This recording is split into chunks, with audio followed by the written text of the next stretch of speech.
Assalamualaikum warahmatullahi wabarakatuh. Selamat pagi anak-anak. Bagaimana kabar hari ini?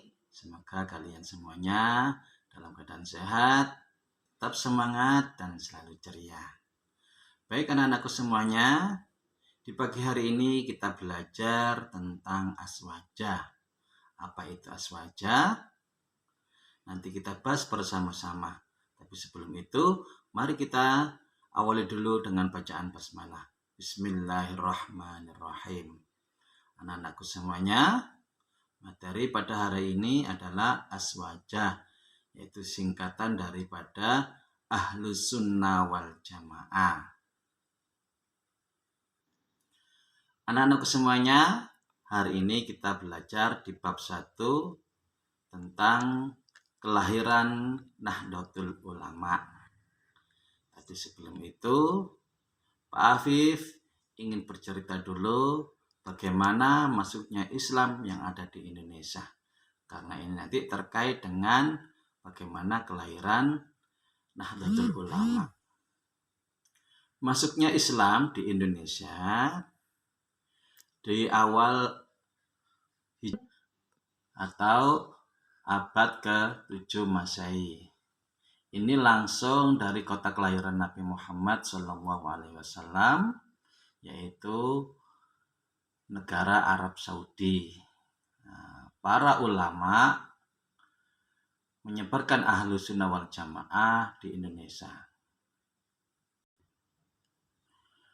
Pada tahun 9 Masehi, Daulah Abbasiyah mengirim para utusan atau para ulama yang berhaluan Ahlus Sunnah wal Jamaah mengajarkan Islam di Indonesia yang bermadhab Imam Syafi'i.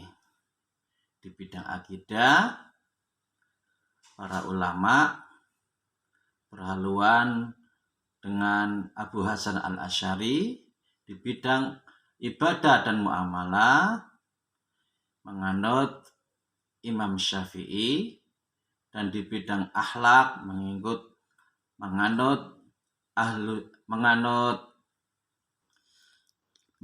Imam Al-Ghazali dan para ulama tasawuf. Anak-anakku semuanya, Islam terus menyebar di Indonesia. Ini juga diperkuat adanya beberapa pondok pesantren atau di daerah lain namanya surau-surau seperti yang ada di Sumatera.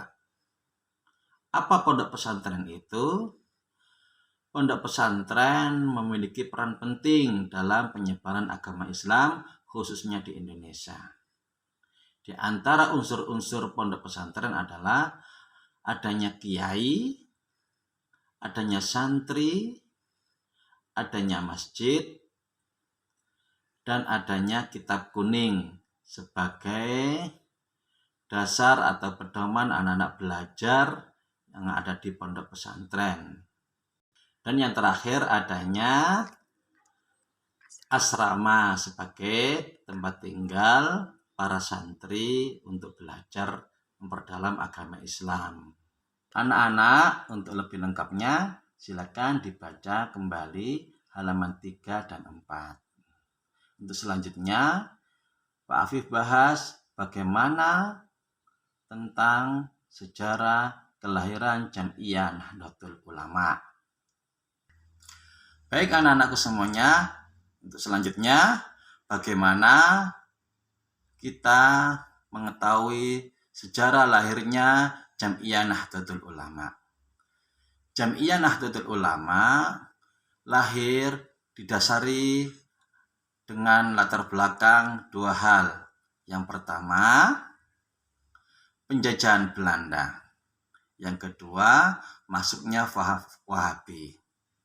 Yang pertama, penjajahan Belanda. Ketika itu, para penjajah Belanda mempunyai firasat atau mempunyai siasat yang sangat licik untuk memperpecah belah umat Islam.